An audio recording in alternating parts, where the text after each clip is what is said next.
Welcome to Manga Historian's Complete Story Series. Today we're going to be finishing up Berserk Golden Age. This is going to be a shorter video because this is how we're going to wrap up the Golden Age. Immediately following this, next week will be the beginning of the next arc, Conviction, which basically takes place back in the current days. So don't forget to stick around and check that out. When we last left off, Zod and the Skull Knight were discussing what was going on, and Zod was amazed at the humans that could survive the eclipse. But Guts, Casca, and the Skull Knight had other plans. It's time to pick up where we left off in the eclipse. Guts charges off into a field to find the Skull Knight once more, and he's told that the demons of hell will not rest until they take his blood because Griffith offered it. So Guts continues to fight the spirits around him, and soon they begin to fade, and the Skull Knight notices that they are seeking out the other who escaped with the brand. Guts jumps in the back of the Skull Knight's horse, and he tells Guts that this is the second time that he has given him a ride. Guts asks what does he mean second, and the Skull Knight explains that he was the one who rescued him and Casca from the eclipse. He goes on to mention that he had a chance to meet their friend who had with him the fairy dust that kept them alive. Guts continues to ask what about this fairy dust, and the Skull Knight tells him that fairy dust is the greatest medicine and does not normally come into human hands. Sometimes the fairies become careless and allow themselves to be seen by humans, and one day this may happen to him as well. Guts speaks of Casca standing out in the field while the spirits surround her. Guts jumps down and begins to run, but the Skull Knight tells him to wait. Even though those evil spirits are surrounding her, they can do her no harm, which is rather strange. However, Guts doesn't stop and he keeps running up the hill until he finds Casca. Guts asks what's wrong and Casca begins to sweat and grab her stomach in pain. She falls to her knees and Guts notices blood coming out from underneath her clothes, and then she screams out in pain. At that moment, a small premature fetus falls to the ground covered in her blood.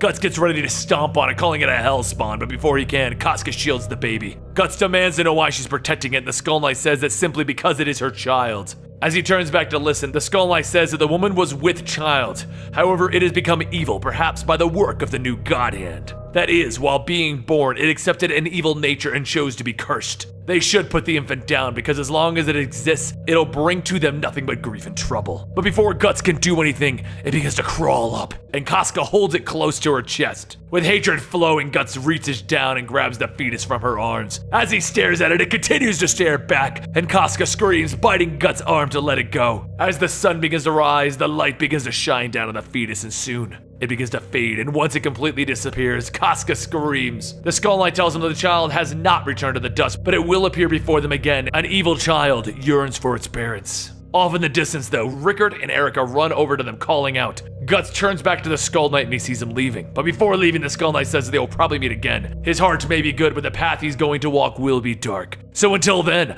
have a safe and good journey. Time began to pass, and one day inside of Godu's workshop, Erica sneaks in grabbing a key hanging from the wall. She turns back outside, pulling Rickard with her, but before he can ask what she's doing, she shushes him, telling him to follow. Around the back is a locked shed, and as Erica pulls off the lock, the door swings open and she yells, "Ta-da!" Rickard looks in and sees rows and rows of weapons and armor, and Erica says that her dad is known as a blacksmith. He's kind of famous too. So Rickard picks up a small cannon, and she goes on stating that her dad can probably make just about anything they ask for. He's a genius about this stuff, but there is one weapon that catches Rickard's eye. Erica tells him that that's the Dragon Slayer, and Rickard walks over to it as the sword towers over him. Suddenly the two hear Godu saying how long ago he was asked to make a powerful sword strong enough to take down a dragon. Don't ask him how, but he forged it, and it did kill a dragon. Rickard asks what happened next, and Godu tells him, well, they almost hung him for making such a thing. Ever since then, he's lived out here alone, but as of now, he knows not who has the strength to wield it, though he would rather not find out, so it's staying locked up here. Rickard asks if this thing can really kill a dragon, and Godu looks at him and tells him, do not ask about the dragon.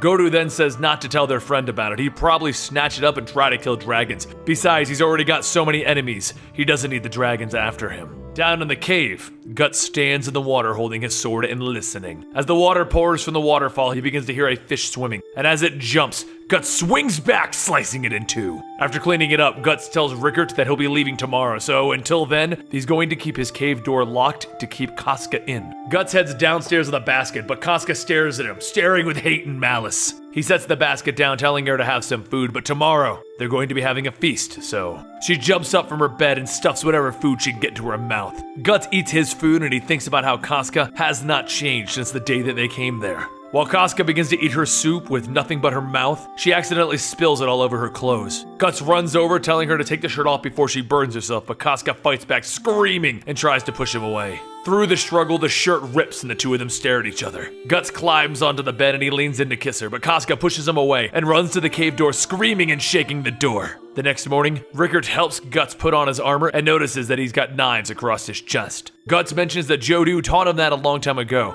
though they've never really been his style. He thought that he might need them at some point. As Guts stands back up, Erica then asks why all of his clothes are black, and Guts tells her that he'll be fighting in a lot of dark places, fighting darkness itself. Rickard begins to strap something to Guts' arm, and he sees a fake arm. Rickard tells him that it is a magnet in the palm so that he can hold onto a sword, and that there's also something else that him and Erica helped set up. He then hands him a crossbow that attaches to the arm, and Guts aims it towards the rocks outside. Before he can fire, Godu appears in the doorway asking if Guts is even still here. After looking at several of his products on Guts, he says that it seems that he helped himself to his tools. Guts tells him that he's a mercenary, not a thief, but Godu pulls out a sword and says that this will be his final farewell gift, so he better not turn it down. Even though he doesn't like to boast about it still, this sword was something else. Guts takes the sword and he swings it down, cutting both the sword and the tip of the anvil off. But before Guts can even say anything, the brand on his neck begins to bleed. And then a voice tells him that he's finally found him. Everyone looks back to see a short, stocky man, and he tells them that there are leftovers here. Guts tells everyone to get back, this one will be his.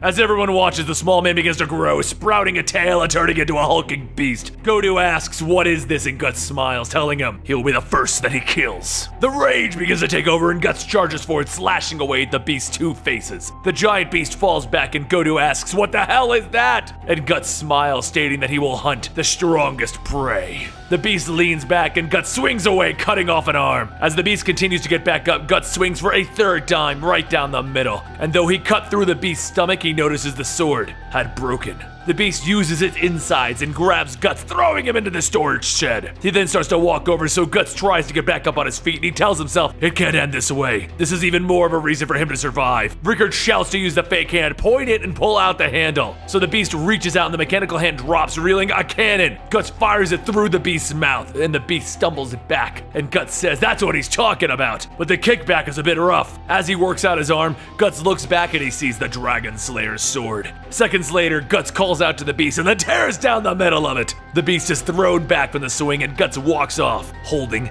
the Dragon Slayer.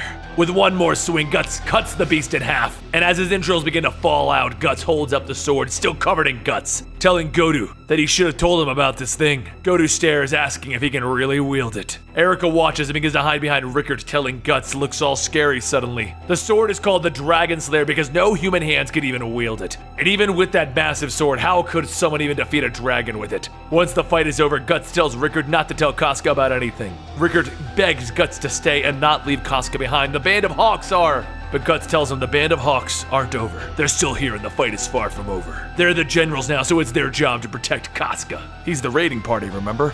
He'll go destroy the enemy camp. And as Guts walks off, he thinks to himself that revenge and war might be enough reason to press on. For now, he is alone, and all that is with him is the Black Berserker Rage. The only thing that will keep him on his feet as he heads towards him. And that concludes the Golden Age. We are now prepared to move into the next story arc. So I hope you guys have enjoyed this. We are going to go back to the current time where the story began before we went back in time to tell the Golden Age. Don't forget to subscribe to Manga Historian to keep up to date on what's going on in Berserk, and I'll see you next time right here.